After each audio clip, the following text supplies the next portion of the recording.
You may have noticed that even though the British Empire is long dead, its effects are still brought up in political discussions today. Whether it's Labour MPs complaining about the Black Country flag saying the chains represent slavery in the British Empire, or open borders activists who use Britain's colonial past to justify their insane and dangerous immigration policies today. Well, Britain invaded all of these countries, so we must open our doors. The British Empire seems to be one of the biggest sources for white guilt, and the atmosphere of condemnation whenever somebody dares to be proud of their country. You can't be proud of Britain because it's done this, this and this in the past, didn't you know? All of this is stupid, obviously. And if you were to ask me the question of, was the British Empire bad? My answer would be, well, it did some bad things, but it also did some good things. It's not black and white. Are we going to hold the Roman Empire to the same standard as we hold the British Empire, despite the clear and obvious advantages that the Roman Empire provided society that we still benefit from today? Are we going to throw all that away because they enjoyed crucifying people from time to time?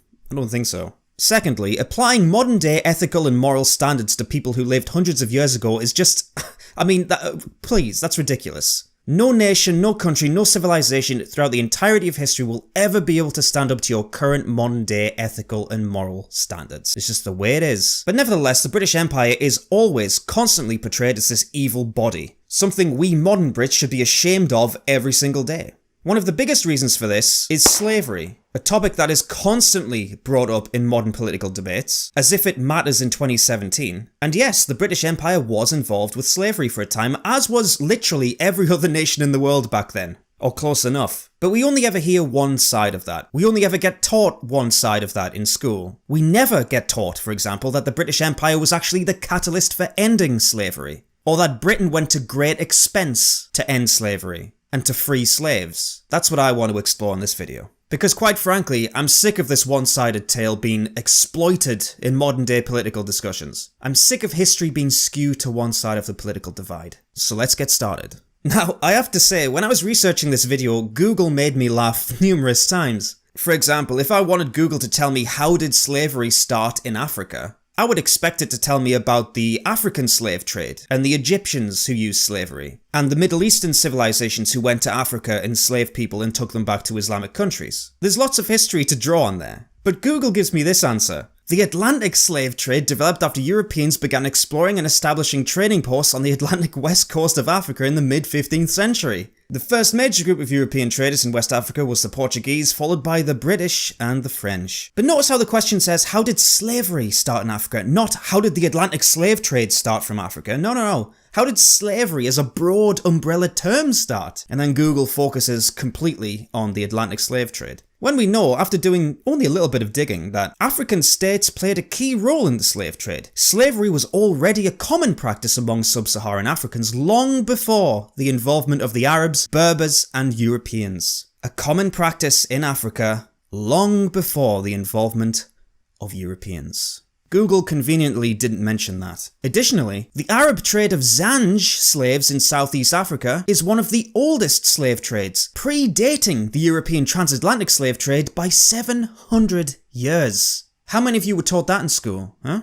So slavery in Africa has been going on for hundreds and hundreds of years before the Europeans even went there. Yet slavery as we think of it today is a very Eurocentric issue. We're just scratching the surface here, guys. Here's another question posed by Google. Another perler. Who first started slavery? Who first started slavery? Now, those of us with even just a basic knowledge of history know that ancient civilizations used slavery, right? I'm not saying they started, but it was around thousands of years ago. It was a common practice. Let's see what Google says. Slavery in America began when the first African slaves were brought to the North American colony of Jamestown, Virginia in 1619. Again, we've got a language problem here, don't we? The question doesn't say when did slavery start in the United States. The question says who first started slavery? I mean, this is just amazing to me. No wonder people have a skewed perspective on this stuff. Let's continue. How long has slavery existed in the world? In the world? How long? The correct answer would be thousands and thousands of years. I don't know the exact number, but according to Google, 245 years. Explain to your students that the first African slaves arrived in the New World in the 1620s. So once again, And what's even worse is this appears to be a teaching resource for American teachers. And I know Google is an American-centric site, but the wording of this question and the answer that follows is clearly slanted. How long has slavery existed in the world?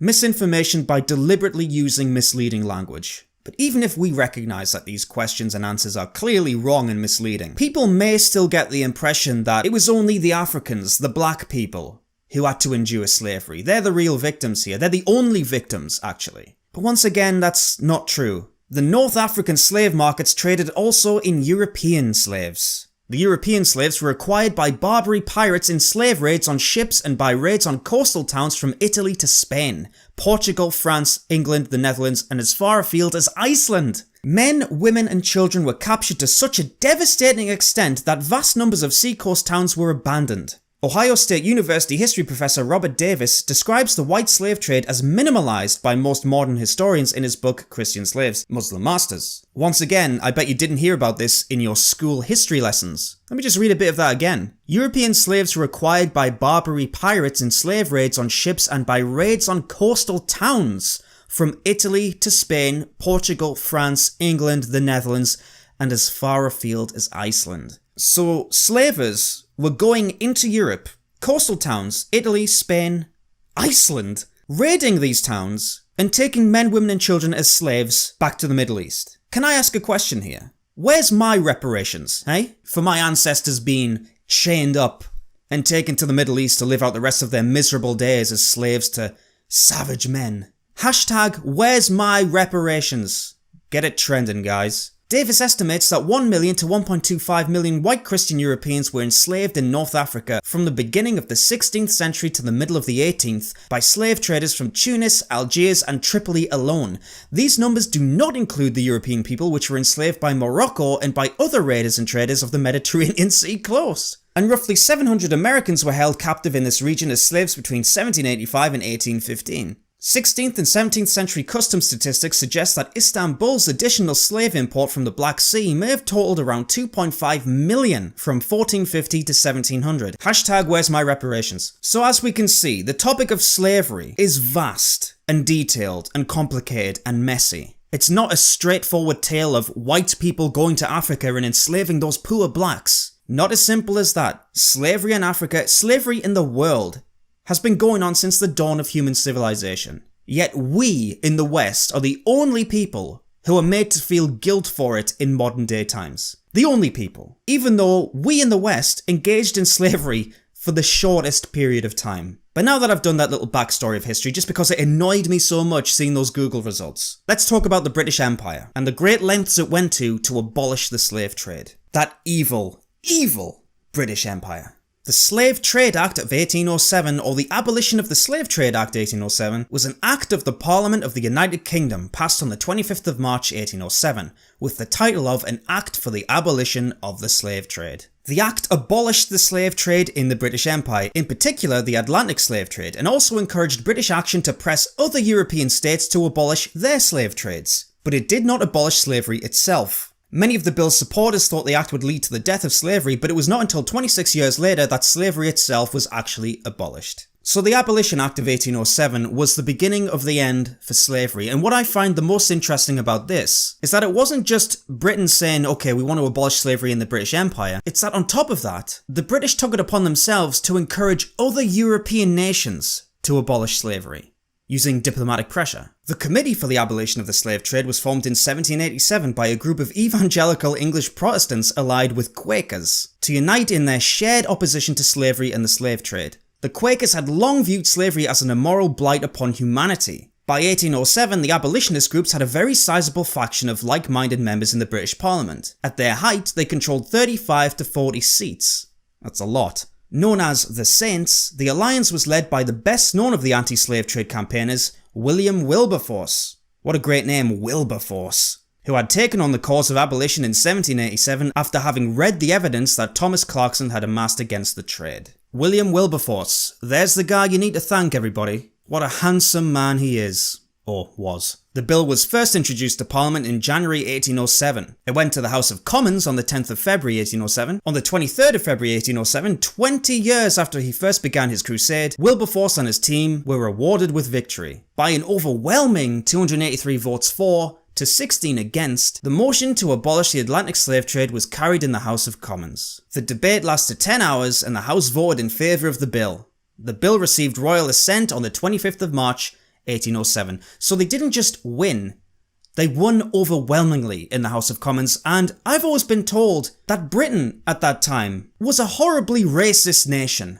That everyone just hated non-white people. There's no way that this would ever have happened, apparently. An overwhelming victory to abolish the slave trade. That's not what I've been told, ladies and gentlemen, and I'm sure you can relate. But how did the British Empire put this into action? It's all very well saying it, it's another thing doing it, as we all know. Britain used its international strength to put pressure on other nations to end their own slave trades. The United States acted to abolish its Atlantic slave trade the same month, on the 2nd of March, but not its internal slave trade. Britain continued to press other nations to end their slave trade with a series of treaties. The 1810 Anglo-Portuguese Treaty, whereby Portugal agreed to restrict its trade to its colonies. The 1813 Anglo-Swedish Treaty, whereby Sweden outlawed its slave trade. The 1814 Treaty of Paris, whereby France agreed with Britain that the slave trade was repugnant to the principles of natural justice and agreed to abolish the slave trade within 5 years. The 1814 Anglo-Dutch Treaty, whereby the Netherlands outlawed its slave trade, and the 1817 Anglo-Spanish Treaty, that Spain agreed to suppress its trade by 1820. So Britain, at this time, isn't really acting like the colonial monster that I've been told it was. Instead, it's acting like an annoying, well, social justice warrior, if we want to be frank. Going to everyone, knocking on everyone's doors and saying, listen, we've got to stop this. We've got to stop this horrible, barbaric, repugnant, inhuman act. And using its diplomatic strength and international power, all these other European countries agreed to Britain's requests. Now that just shows you the influence that Britain had at the time, an influence that we sorely lack now. I mean, it's depressing really, isn't it? The Royal Navy established the West Africa Squadron, or Preventative Squadron, at substantial expense in 1808 after Parliament passed the Slave Trade Act. The squadron's task was to suppress the Atlantic slave trade by patrolling the coast of West Africa. With a home base at Portsmouth, it began with 2 small ships, the 32-gun 5th-rate frigate HMS Solbay and the cruiser-class brig sloop HMS Derwent. At the height of its operations, the squadron employed a 1/6 of the Royal Navy fleet and Marines. A 1/6 of the Royal Navy. And when you think at the time, the Royal Navy was the most powerful and largest navy on the planet. I mean, rule Britannia. Britannia rules the waves. That song doesn't exist for no reason, right? So the fact that they deployed a 1/6 of the Royal Navy fleet and the Marines to patrol the West African coast to stop people dealing in slaves is an extraordinary amount of manpower. And it would have cost an extraordinary amount of money, but we'll get onto that a little later. Between 1808 and 1860, the West Africa Squadron captured 1,600 slave ships and freed 150,000 Africans. Let me repeat that. Captured 1,600 slave ships and freed 150,000 Africans. Once again, and I know I'm repeating myself, but I never learnt about this in school. Never.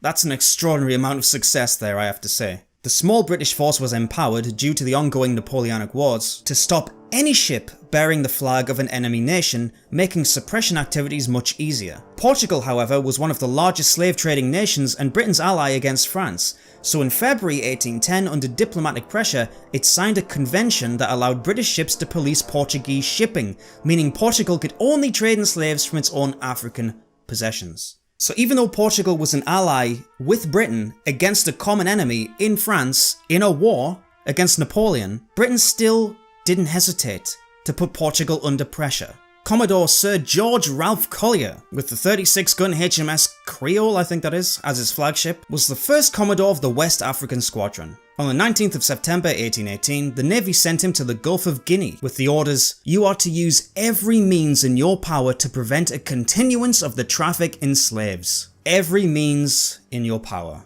So the British Empire weren't messing around here, they meant it. It wasn't just a virtue signal in the House of Commons. This was real, it was serious. In 1819, the Royal Navy created a naval station in West Africa at Freetown. This was the capital of the first British colony in West Africa, Sierra Leone. Most of the enslaved Africans freed by the squadron chose to settle in Sierra Leone, as for fear of otherwise being re-enslaved. From 1821, the squadron also used Ascension Island as a supply depot before this moved to Cape Town in 1832. So slaves that were freed by the West Africa Squadron decided to resettle their lives in Sierra Leone, the first British colony in West Africa. Why would they do this if the British were such horrible colonialist evil monsters? I just don't know. Couldn't tell you. As the Royal Navy began interdicting slave ships, the slavers responded by adopting faster ships, particularly Baltimore clippers. At first, the Royal Navy was often unable to catch these ships. However, when the Royal Navy started to use captured slaver clippers and new faster ships from Britain, the Royal Navy regained the upper hand. One of the most successful ships on the West Africa Squadron was one such captured ship renamed the HMS Black Joke. She successfully caught 11 slavers in 1 year. It's quite incredible really, beating the slavers with their own ships.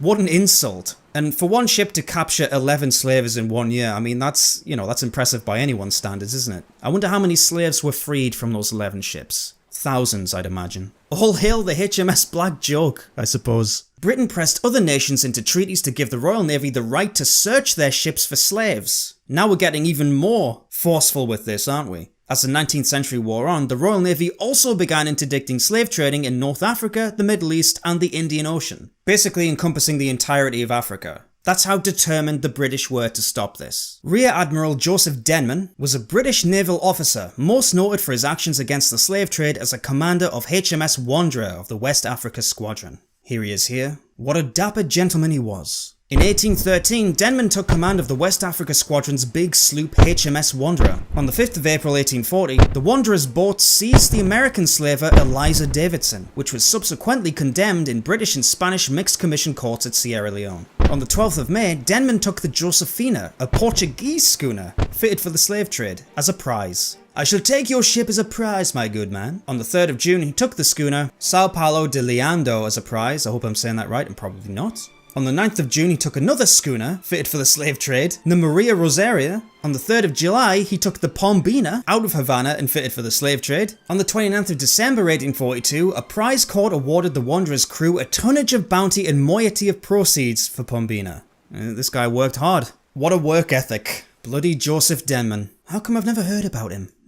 Interesting. He's not done yet though. In 1840, while negotiating for the release of 2 Britons, Denman also negotiated a treaty abolishing the slave trade in the territory of the Galinas, liberating 841 slaves. At the same time, he destroyed the barracoons, which were large slave-holding depots, on the banks of the river. The Admiralty initially praised his actions and promoted him to captain in August 1841, and he left Wanderer on the 23rd of August. Lord Palmerston stated, "Taking a wasp's nest is more effective than catching the wasps one by one." What an incredible guy, Joseph Denman. The work he did in the West Africa Squadron saved countless lives, I'd imagine, freed God knows how many slaves, and helped the British Empire really impose the abolition of slavery. Made everyone aware how serious they were, and how, quite frankly, they weren't going to take any shit. Denman Island off the coast of British Columbia, Canada is named after him, as is Denman Street in Vancouver. So if any of you live in any of those places, that's how they got their name, after Joseph Denman. Between 1830 and 1865, approximately 1,587 men died on the West Africa Squadron from a variety of causes: disease, killed in action, and accidental deaths. 1,587 British men died in the West Africa Squadron freeing slaves. Yet I never hear about these men. I never hear about them. I don't know if there's a memorial dedicated to these men. I tried searching for one on Google, I haven't found one yet, maybe I'm wrong, but I couldn't see one. This tale, this story, isn't widely known, yet over 1,500 men died freeing slaves, and who cares? Who gives a monkeys, eh? Because there's a historical narrative that we must subscribe to, and that narrative is the British Empire was evil, it was terrible, it did nothing good ever. It's a disgrace, actually. The sacrifices all these men made, for what recognition? Doesn't seem like any. This actually really annoys me, it really does. But at least more of you now will know about these men, and I hope down the line we can recognise them as the heroes that they were.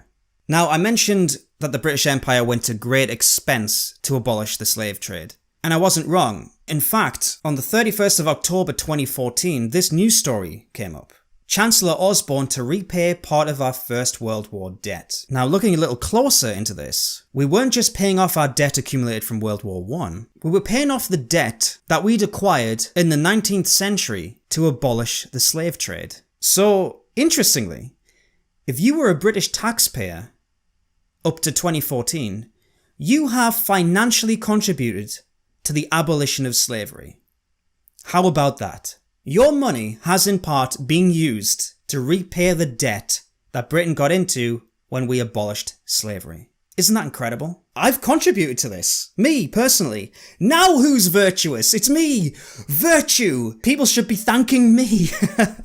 It was quite surprising to read that, and I have to say, why more people aren't aware of this, I have no idea. I guess we'd rather stick to our tried and tested white guilt instead of actually feeling proud for something we've done and things our ancestors did. Because that's offensive, you see. Being proud of something your nation's done, it's offensive, you can't do it. But yes, I felt like telling this story today. I felt like shining a light on this period in history because it's a period of history that constantly gets used in modern political debates and discussions, usually as an anchor of guilt and shame. And while yes, the British Empire did do some bad things, I'm not disputing that, it also did some good things. And for people to ignore that is crazy. For people to make out like slavery as a thing was mainly instigated by white Europeans, and that without white Europeans, slavery would just never have happened, is dishonest, disingenuous, and repugnant. Slavery has existed throughout the entirety of human civilization. Europeans were a part of it for a time. Yes, they were. But they were the people to stop it. To say, actually, what we're doing here isn't good. It's morally wrong. We need to end it now. And not only did Britain end it for themselves, but they pressured other European nations to end it too. Which is more than what can be said for slavers in Africa, the Middle East, India, and the Far East today. Yet those groups never get criticised for their part in slavery. Never. Despite the fact that they've been doing it for longer and more brutally. Somehow they get a free pass and it's us that need to feel ashamed and guilty. And on the subject of the West Africa Squadron, the men who died freeing slaves and fighting slavers, the fact that these men aren't honoured, as far as I can tell, I may be wrong, in an official capacity, or even that the British public at large aren't aware of what these men did, is a travesty. Why haven't we seen a movie about the West African Squadron? Serious question, why not? I guess we just can't bring ourselves to do it. We can't bring ourselves to be proud of something the British Empire accomplished. What Europeans did. I enjoy history. I'm by no means in any way an expert on history. I'm a keen reader of history. I enjoy it. But I was shocked at how little I knew about these events. No one had told me. No one had educated me on them. And if we, as European cultures, Western cultures, don't recognise the good, the overwhelming good, by the way, that we've done throughout history, and only concentrate on the negative aspects, then the people in our societies who are determined to destroy our societies and to run our societies down, and to change them irrevocably into something else, something undesirable, if we don't force this type of history into the mainstream, into our mainstream culture, then things are going to continue to get worse. The pattern we're seeing in Europe now is only going to continue, and all those men on the West Africa Squadron who gave their lives would have died for nothing.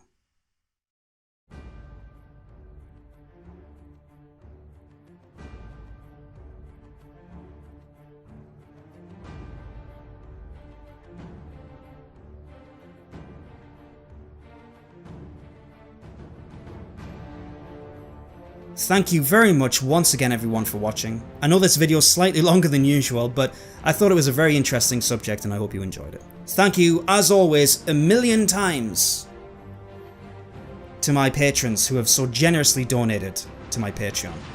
Your contributions help make this sort of video possible, and I would very much appreciate it if more of you would go and donate to my Patreon, so I can continue making content. My Facebook, Twitter, and Minds accounts are also in the description box below with my Patreon link. Check them out, follow me, it's a good time. And until next week, I will see you later.